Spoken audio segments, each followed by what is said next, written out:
Welcome to Archeotech Assimilation, where we discover and investigate the technology of the Imperium and the tools of chaos.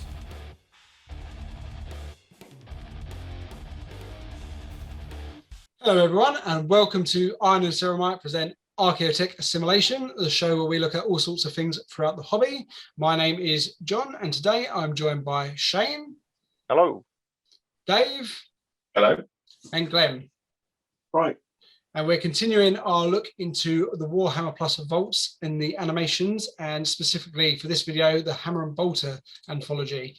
On this episode, we're going to be looking at another episode called Bound for Greatness.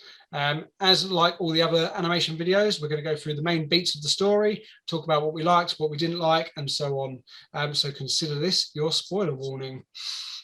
Okay, so this episode is set on the Imperial world of Antoif. As it opens up, we have a shot of a number of what I think are priests. What do you guys say you think they are? Ecclesiarch? Well, we'll come on to it. We'll come on to it when we get to, but yes, they will either be, well, they could be Ecclesiarch, they could be something else. They're reading passages out in the crowd to crowds of thousands. And then we are introduced to this fellow in the first photo, an adept named Neef, who works in the librarium. His amazing job is counting books all day long, eating gruel, and laying in a very comfortable looking cot bed. Throughout the episode, there is a vox within the library repeating phrases such as, "Counting is your duty. There shall be no speaking. To reason is to consider lies, and there shall be no reading." And this goes on, and there are other messages very similar. They are monitored by a library prefect who strictly enforces the rules. One day, Neef is counting and notices a gap in the shelves, which freaks him out, but he keeps counting. Then during a meal, another adept, as we see in the bottom photo, sits opposite him and speaks and says, "Have you noticed that sometimes there are the wrong number of books?" Obviously not allowed to speak, Neef gets up, walks off and whispers no, and then goes back to work, continues counting, where he discovers the missing book has returned, but it looks different to those surrounding it. He goes to pick it up, and as he does, these shadows rise up behind him, and voices are telling him to take the book, trying to tempt him. He snaps out of the trance and keeps counting. He later sees these guys who we believe are priests, so the guys in the photo on the top right, in the library lobby where they exchange books they were reading before for new copies with the prefect. And they say that the prefect should be proud to serve. These words will inspire thousands within the city, and he's doing the emperor's work. Neef is caught watching this exchange by the prefect and quickly runs back to counting. During the next meal, Neef finds that the other adept, and he tells him that he found an extra book, tells him where, but tells him that he didn't read it. The other guy gets up and leaves. Neef wakes up in the middle of the night, runs to the book's location because he can't sleep, and finds that the book has gone missing. And then he goes searching for the other adept, shouting his name until he's taken by the prefects for breaking the rule of speaking. He tells the prefect about the extra book, and this guy tells him that he's failing his duty and that the other adept doesn't exist. Neef is disciplined and sent back to work. And then we get a reveal by a knowing look from the prefect that he may know more than he's letting on. Neef returns to where he found the extra book, and this time it's there, but the cover appears to be white and not the red and gold as all the others are. He picks it up and sees that it's been replaced by the face of the missing adept. He drops it, and the book turns back to normal, but the shadows come back out of it. Voices come back, and the gap is filled by a white book. And this time, Neef picks it up, which is a big mistake. As you can see in the bottom photo, mysterious things begin to happen to him. He reads the book, and the words of the name of the emperor is in the book, which are fade away and replaced with the words, "The Changer of Ways." And then that's the end of that scene. We then see these priests return to exchange books, and as they're handing the old books in, we see the new books flicker between the black and the red and gold cover and the faces of the adepts who've gone missing, including Adept Neef. The priests return back out to the crowd and speak to the people, and you can see that their eyes have turned and circling purple. And where before they were reading about the gifts of the Emperor's light, they're now reading out the gifts of change. And as the prefect is watching from a distance and walks away, this very sinister shadow expands from the library and covers the entire planet.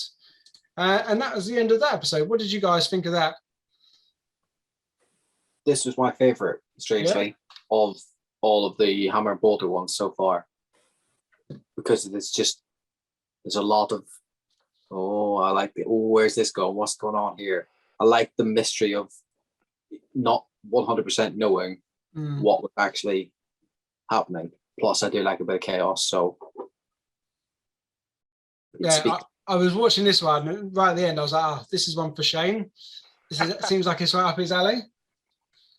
I said I liked it so as much as I like the ones where, you know, you've got, for want of a better word, all the bolter porn, and you get like the more of the action side of things. I think I'm with Glenn. I like the fact that there's so much you can fill in yourself during this one. There's like a lot going on, but also it's quite understated as it's going on. And the thing that I like, well, one of the things that I like about, you know, the world that's been built by Games Workshop and the 40k and stuff like that is you read about it, and it was the same as is it 40 Hours, the book, what is it, the Guardsman's book that we were going to read, 18 hours?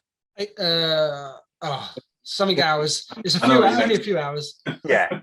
But in it, you get that bit where it actually uncovers like the mundane everyday of an imperial citizen, and that could be, you know, someone that's just there to move numbers from one sheet to another. And in this case, it's just, you know, teams of people counting books in a library, but they're not allowed to read them. They only have to count them. And you just think, what are they counting them for? Like, there's so many questions, and then at the same time, you've got this big arcing Zinchian plot. Yeah, it's very enjoyable. I mean, he must have forgot he works in a library. He was shocked that one of the books wasn't there. Is no one allowed to check these books out? I don't know. That's the thing. I don't think they are. That's their. You know, maybe that's why. Like it's definitely not a library in the way that we would think of it as a library. No. If knowledge is power, they're hoarding all the knowledge. They don't want the knowledge getting out. Good point. But then you've got the three little dudes coming in and taking books out that happen to contain the trapped souls of various adepts. So are they bad guys, as it were? And they need the new book every day because they're using the bound souls to try and control the population? Or are they using them to their own purposes? Or are they completely unaware and they just get a new book every day to preach a different message? And that's how the Zinchian, well, basically the Lord of Change has sort of corrupted them into preaching his message. Yeah, you know, the prefect himself. Different. Yeah, I think the guys reading out to the crowds, I mean, they didn't come across as the most likable people, but I don't think they were preaching the words of the Lord of Change. I think they were probably they're reading what they want to read, like the words of the Emperor.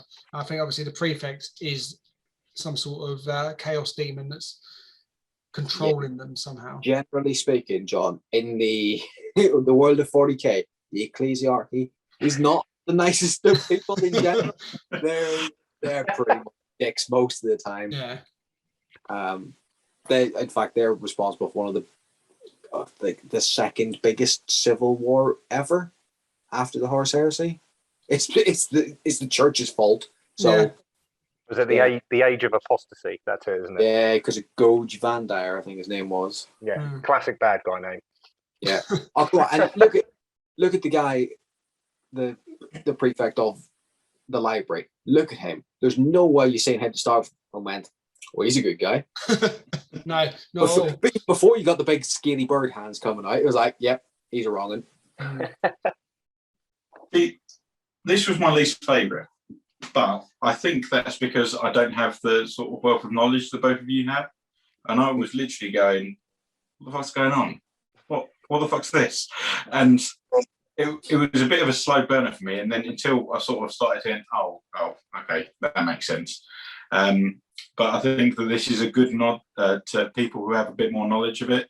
And it's quite nice to see that Warhammer Plus is catering for, like you say, a bit of the bolt of porn for the newbies, that this is all very exciting, but also people who have that sort of wealth of knowledge who are going to click on and enjoy this sort of animation a bit more as well. Yeah.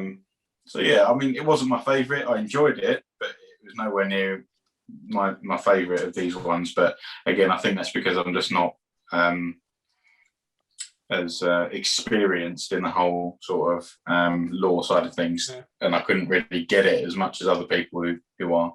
I think if you like your horror as well, this is probably the closest to horror we've got so far, just with like obviously the unknown and this adept just obviously stumbling across saying he should have just left it alone, to be honest.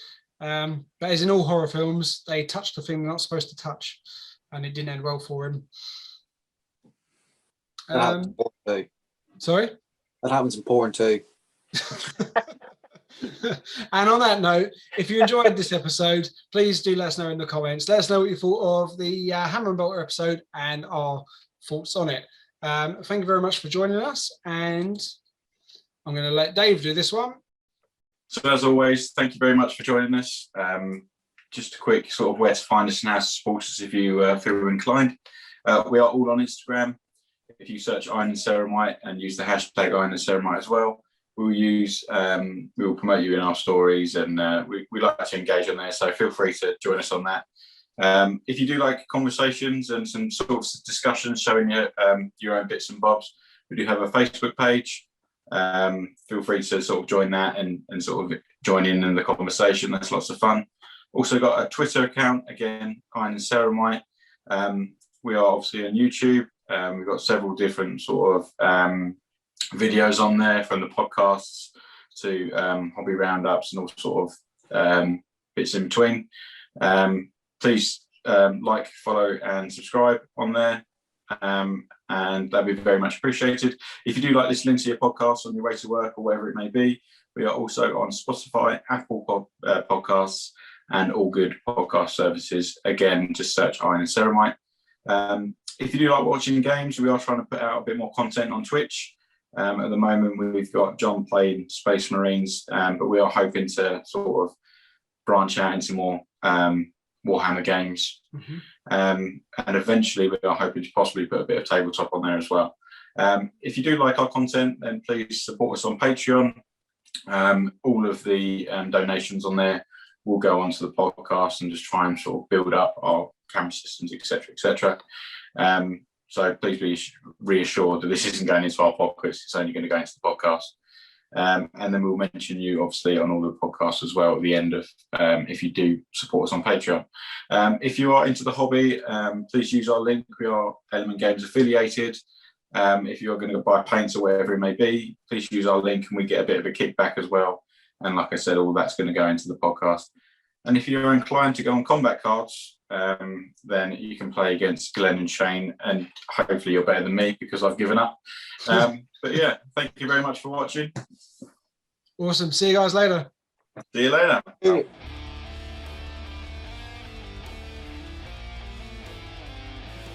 As always, we would like to thank you for listening to our Iron and Ceramite podcast. If you liked us, then you can also find us on YouTube, Facebook, Instagram, and any other good podcast services. Just remember, in the grim darkness of the far future, there is only war.